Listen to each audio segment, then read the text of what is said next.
బంగ్లాదేశ్లో తాత్కాలిక ప్రభుత్వానికి నోబెల్ శాంతి పురస్కార గ్రహీత మహమ్మద్ యూనస్ నేతృత్వం వహించనున్నారు. కాగా ఆయన రేపు రాత్రి 8 గంటలకు ప్రమాణ స్వీకారం చేయనున్నారు. దీనికోసం ఆయన మధ్యాహ్నం 2 గంటలకు ఢాకా చేరుకోనున్నారు. మహమ్మద్ యూనస్ ఆయన ప్రమాణ స్వీకారం కోసం అధికారులు ఏర్పాట్లు చేస్తున్నారు.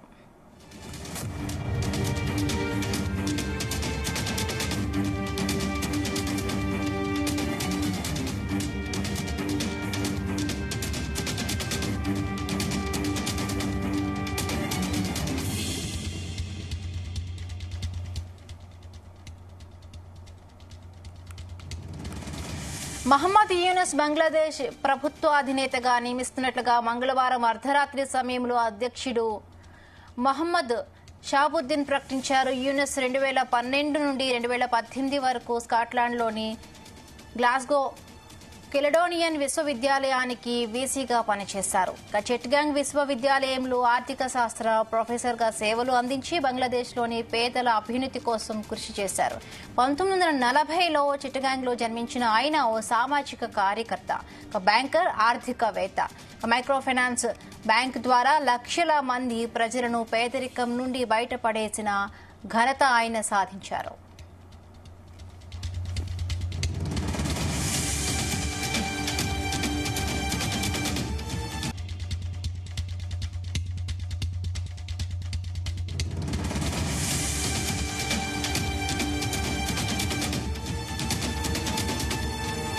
బంగ్లాదేశ్లో తాత్కాలిక ప్రభుత్వానికి నోబెల్ శాంతి పురస్కార గ్రహీత మహమ్మద్ యూనస్ నేతృత్వం వహించనున్నారు. కాగా ఆయన రేపు రాత్రి 8 గంటలకు ప్రమాణ స్వీకారం చేయనున్నారు. దీనికోసం ఆయన రేపు మధ్యాహ్నం 2 గంటలకు ఢాకా చేరుకోనున్నారు.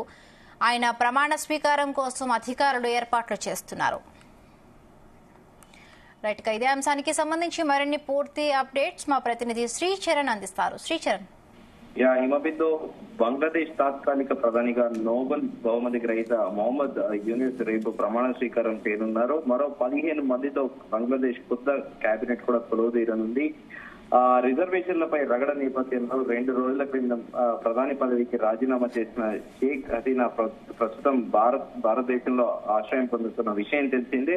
అయితే రేపు బంగ్లాదేశ్ తాత్కాలిక ప్రధాని మహమ్మద్ యూనస్ రేపు రాత్రి 8 గంటలకు బంగ్లాదేశ్ కాలమానం ప్రకారం ప్రమాణ స్వీకారం చేయనున్నారు. మధ్యాహ్నం 2 గంటల 10 నిమిషాలకు బంగ్లాదేశ్ కాలమానం ప్రకారము ఢాకా కూడా చేరుకుంటారు. అయితే ఇప్పుడున్న ప్రస్తుత సమస్య ఏంటంటే, బంగ్లాదేశ్ లో ఈ తాత్కాలిక ప్రభుత్వం ఏర్పడ్డాక అక్కడ మొత్తం లా అండ్ ఆర్డర్ ఇష్యూ గానీ, దేశం మొత్తం శాంతిస్తుందా అనేది కూడా ఒక క్వశ్చన్ మార్క్ గా ఉంది.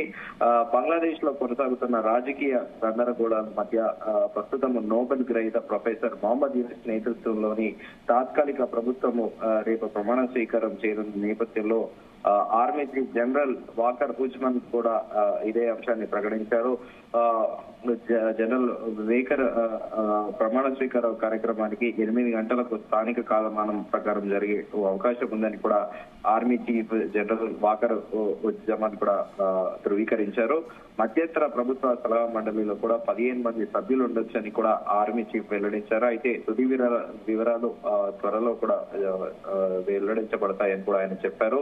దేశవ్యాప్తంగా పరిస్థితి గణనీయంగా మెరుగుపడుతుందని, ఇది దేశ స్థిరీకరణకు సానుకూల సంకేతమని కూడా ఆర్మీ చీఫ్ పేర్కొన్నారు. డాక్టర్ యూనిస్ గురువారం ప్యారిస్ నుంచి కూడా ఢాకా చేరుకోవాల్సి ఉంది. ఆయన మధ్యాహ్నం 2 గంటల 10 నిమిషాలకు చేరుకుంటారు. ప్రస్తుతము ఆయన ఢాకాలోని హజ్రత్ నోబెల్ గ్రహీత ప్రొఫెసర్ మహమ్మద్ యూనస్ ఢాకాలోని హజ్రత్ షాజాద్ అంతర్జాతీయ విమానాశ్రయానికి ఎమిరేట్స్ విమానంలో EK-582 నుంచి విమానంలో కూడా గురువారం ఢాకా కాలమానం ప్రకారం ముందుగా అనుకున్నట్టు 2 గంటల 10 నిమిషాలు చేరుకుంటారనేది కూడా యూనివర్సల్ సెంటర్ ఎగ్జిక్యూటివ్ డైరెక్టర్ లామిడ్ మోర్షద్ కూడా ఒక ప్రకటనలో తెలియజేశారు. బంగ్లా పౌరులకు కూడా డాక్టర్ యూనస్ విజ్ఞప్తి చేశారు. హింస మార్గంలో పయనిస్తే అవన్నీ నాశనం అవుతాయి. దయచేసి ప్రశాంతంగా ఉండండి. మీ చుట్టూన్న వారు కూడా ప్రశాంతంగా ఉండేందుకు మీరు సహాయం చేయండి అంటూ కూడా ఒక బంగ్లాదేశ్ ప్రజలకు ఒక పిలుపునిచ్చారు.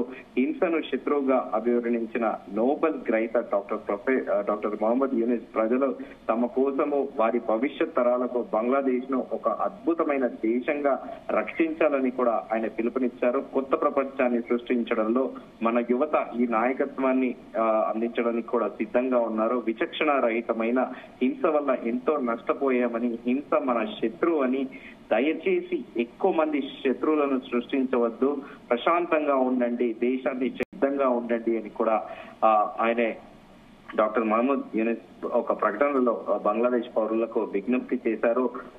నూతన మార్పు కోరుకున్న ధైర్యవంతులైన విద్యార్థులు వారందరికీ కూడా పూర్తిగా మద్దతు ఇచ్చినందుకు ప్రజలకు అభినందనలు కూడా తెలిపారు. విద్యార్థులందరూ అన్ని రాజకీయ పార్టీ సభ్యులు, రాజకీయ ఇతరులు ప్రశాంతంగా ఉండాలని కూడా ఆయన విజ్ఞప్తి చేశారు. మన కొత్త విజయాన్ని సద్వినియోగం చేసుకుందాం, మన తప్పిదాల వల్ల ఇది జారిపోకూడదు అని కూడా ఆయన ప్రస్తావించారు. మనం ఈ హింస మార్గాన్ని అనుసరిస్తే ప్రతిదీ కూడా నాశనం అవుతుంది. దయచేసి అందరూ ప్రశాంతంగా ఉండాలని, అన్ని రకాల హింసకు స్వస్తి చెప్పి దూరంగా ఉండాలని కూడా ఆయన ఒక విజ్ఞప్తి చేశారు. మన దేశం చాలా ఉత్తేజకరమైన దేశము, అవకాశాలతో కూడిన అందమైన దేశం అంటూ కూడా ఆయన ప్రస్తావించారు. మన దేశాన్ని మనం రక్షించుకోవాలి, మన కోసం, మన భవిష్యత్ తరాల కోసం అద్భుతమైన దేశంగా మార్చాలి అంటూ కూడా ఆయన దేశ ప్రజలను ఉద్దేశించి ఆయన ఒక పిలుపునిచ్చారు.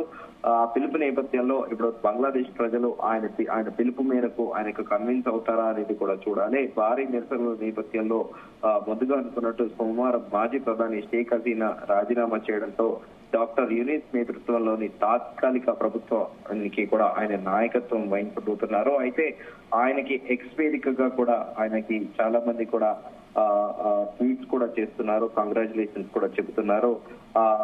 ప్రముఖ నోబెల్ గ్రహీత కైలాష్ సత్యార్థి కూడా ఆయనకి ఒక ట్వీట్ చేశారు ఎక్స్ వేదికగా కూడా.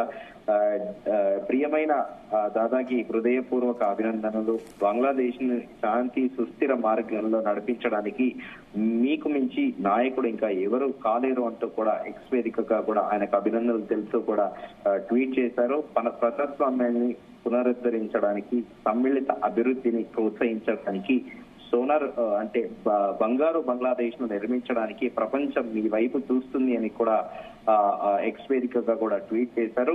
సో ఇప్పటికైతే ప్రస్తుతానికి ఈయన ఒక ప్రొఫెసర్ గా, ఒక ఎడ్యుకేటెడ్ పర్సన్ గా కూడా ఖచ్చితంగా కూడా ఈయన అక్కడ శాంతిని నెలకొల్పే ప్రయత్నం చేస్తారనేది కూడా అంతర్జాతీయ నిపుణులు అంటున్నారు.